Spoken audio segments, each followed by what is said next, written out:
नमस्कार प्रिय दर्शकों, स्वागत है आप सभी का।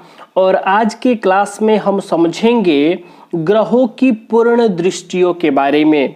और यह दृष्टि पराशर मत में ग्रहों की दृष्टियों के बारे में समझेंगे कि किस ग्रह के पास कितनी दृष्टियां हैं।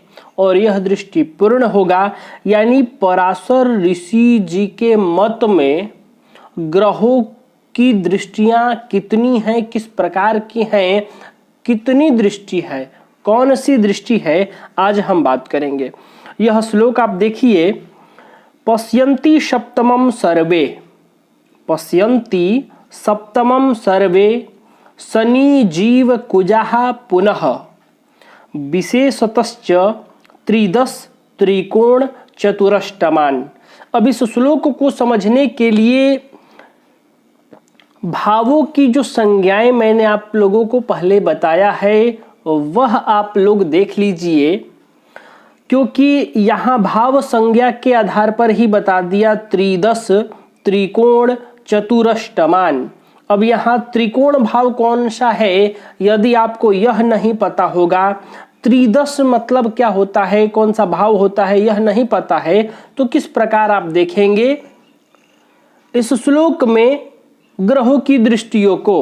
तो प्रिय दर्शकों, यह श्लोक आपको समझ में नहीं आएगा, इसलिए उस भाव संज्ञा जो दिया गया था उस क्लास में भाव संज्ञा की जानकारी दी गई थी, वह भी ज्योतिष को समझने के लिए बहुत ही महत्वपूर्ण है।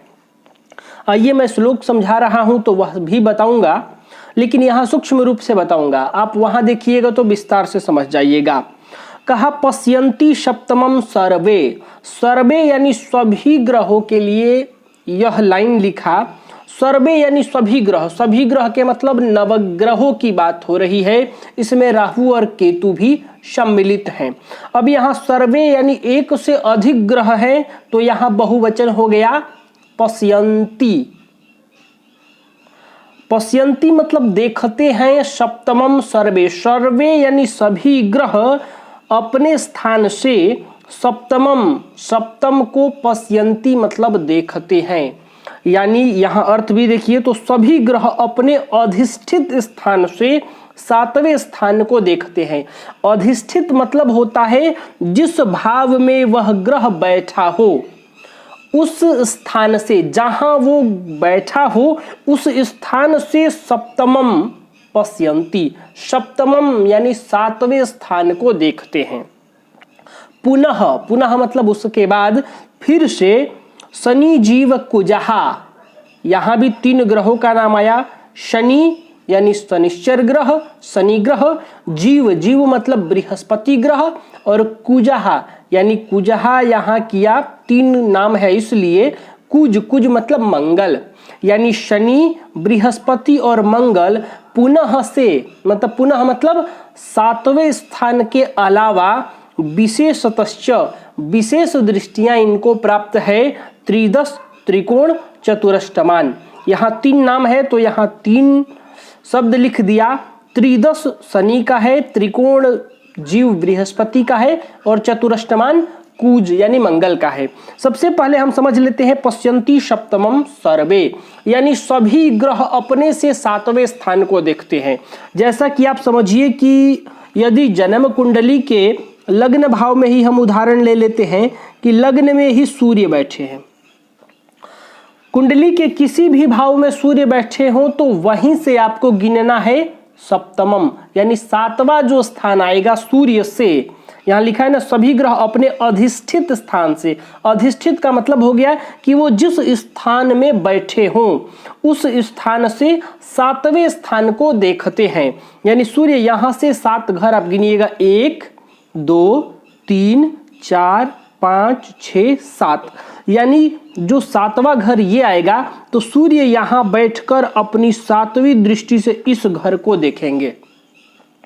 यदि इसी प्रकार सूर्य यहाँ हो तो आपको यहाँ से गिनना होगा, 1 2 3 4 5 6 7 ये आएगा, तो सूर्य यहाँ हो तो यहाँ दृष्टि पड़ेगी। इसी प्रकार मान लीजिए यहाँ चंद्र बैठे हो, एक और उदाहरण ले लेते हैं, तो यहां से अब नहीं गिनना है, जहां चंद्र है यहां से चंद्र की दृष्टि गिननी है। और चंद्र की भी दृष्टि कितनी होगी, सप्तम, क्योंकि विशेष मात्र केवल शनि, जीव और मंगल को प्राप्त है पराशर ऋषि के मत में। इसके अलावा इन 3 ग्रहों के अलावा राहु और केतु को भी विशेष दृष्टियां प्राप्त हैं जो गुरुवत होती हैं, आगे मैं बताऊंगा। पहले इस श्लोक को समझते हैं, राहु केतु की दृष्टियों के बारे में बाद में बात करेंगे। तो शनि, जीव और कुज मतलब मंगल भी इसमें सम्मिलित हैं सप्तम स्थान की दृष्टि में। तो सभी ग्रह, तो जैसे यहां चंद्रमा बैठा हो तो यहां से गिनेंगे 1 2 3 4 5 6 7, यानी यहां से 7वां स्थान ये आया, तो चंद्रमा यहां बैठकर इस स्थान को भी अपनी पूर्ण दृष्टि से देखेंगे, इस स्थान पर भी अपना प्रभाव रखेंगे क्योंकि पूर्ण दृष्टि से देख रहे हैं। तो समझ में आ गया कि कोई सा भी ग्रह, नवग्रहों में कोई सा भी ग्रह, यहाँ शनि, कुज और बृहस्पति के लिए अलग से दृष्टि लिख दिया है, राहु केतु का नाम भी नहीं है, लेकिन सर्वे में राहु केतु को भी सम्मिलित कर लीजिए।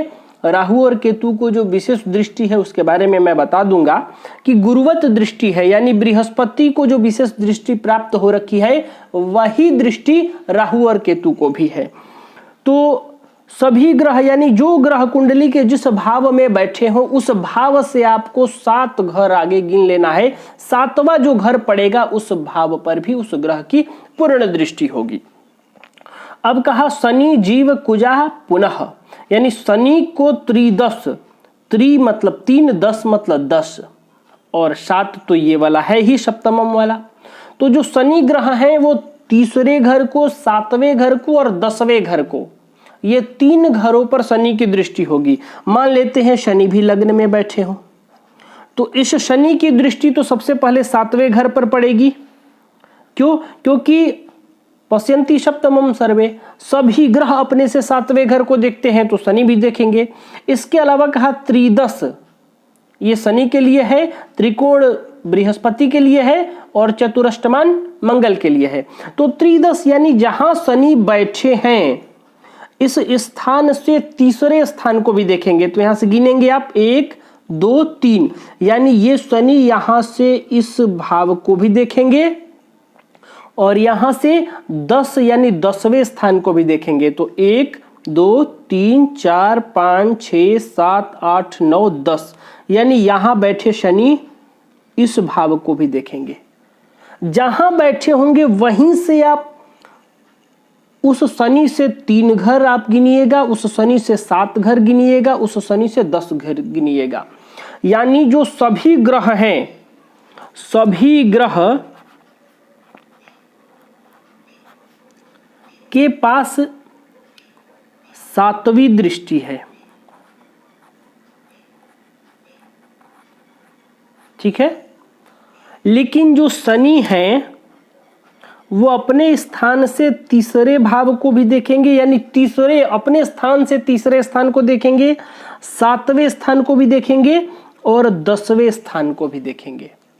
इस प्रकार जो जीव हैं, बृहस्पति की बात करें तो जो बृहस्पति हैं वो अपने स्थान से त्रिकोण भाव होता है 5वां और 9वां, तो बृहस्पति जहां बैठेंगे वहां से 5वें स्थान को भी देखेंगे, 7वें को भी देखेंगे और 9वें स्थान को भी देखेंगे। मंगल के पास दृष्टि है, 7वीं दृष्टि तो है ही, कहा चतुरष्टमान, चतुः अष्टमान, यानी चतुः मतलब 4 और अष्टमान मतलब 8।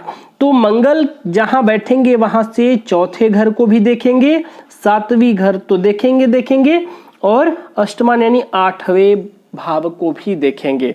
जैसे कि हमने शनि को समझ लिया कि शनि यहां बैठे तो तीसरे घर को देखेगा, 7वें को देखेगा, 10वें को देखेगा। अब यहां बृहस्पति को समझ लेते हैं। मान लीजिए बृहस्पति भाग्य भाव में बैठे हो, तो यहां से 7वीं दृष्टि तो देखेंगे ही, तो यहां से 7वीं दृष्टि हो जाएगी तीसरा घर। गिनिए 1 2 3 4 5 6 7। अब यहां से 5वीं भी दृष्टि है इनकी, तो यहां से 5 घर गिनिए 1 2 3 4 5, यानी यहां बैठे बृहस्पति लग्न को भी देखेंगे और यहां बैठा बृहस्पति नवम स्थान को भी देखेगा यहां से, तो 1 2 3 4 5 6 7 8 9, यानी यहां बैठे बृहस्पति की दृष्टि यहां भी पड़ेगी। जहां बैठे होंगे वहां से आप 5 7 9 गिन लीजिए। इसी प्रकार मंगल के बारे में बात करें तो मान लीजिए मंगल यहां पर बैठे हो, कहीं पर भी बैठे हो सकते हैं। अब यहां से 4 घर गिनिए, 1 2 3 4, यानी यहां बैठे मंगल की दृष्टि यहां होगी, यहां बैठे मंगल की दृष्टि लग्न पर भी होगी क्योंकि सप्तम दृष्टि हो जाती है, और अष्टम जो दृष्टि है तो यहां से 7 ये हुआ तो 8 ये हुआ, यानी मंगल की दृष्टि इस भाव पर भी होगी। यहां इसलिए क्योंकि यहां का मंगल 4 घर यहां, 7 घर यहां और यहां से 8 घर यहां। बृहस्पति यहां बैठेंगे तो पंचम दृष्टि से लग्न को देखेंगे, सप्तम दृष्टि से तीसरे भाव को देखेंगे, नवम दृष्टि से पंचम भाव को देखेंगे, यानी सभी ग्रह 7वीं दृष्टि रखते ही रखते हैं, अपने स्थान से 7वें स्थान को देखेंगे। अब इसका और अर्थ समझ लीजिए, किंतु शनि गुरु व मंगल क्रमशः 3 10 पंचम नवम एवं चतुर्थ अष्टम स्थान को विशेषतया देखते हैं, यानी जहां बैठे होंगे शनि वहां से तीसरे स्थान को और 10वें स्थान को 7वीं दृष्टि के अलावा भी पूर्ण दृष्टि से देखेंगे। बृहस्पति जहां बैठे होंगे वहां से पंचम और नवम को भी विशेष रूप से देखेंगे, और मंगल जहां होंगे वहां से चतुर्थ और अष्टम स्थान को भी पूर्ण दृष्टि से देखेंगे।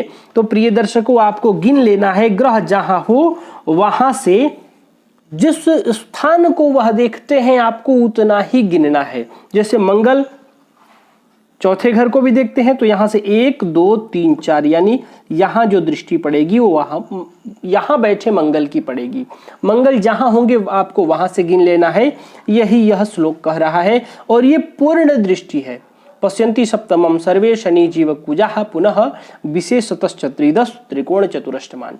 तो प्रिय दर्शकों, मैं उम्मीद कर रहा हूं कि यह श्लोक आप समझे होंगे और ग्रहों की पूर्ण दृष्टियां आप समझ गए होंगे।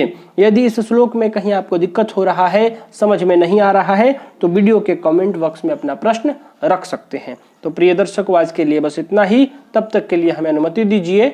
नमस्कार।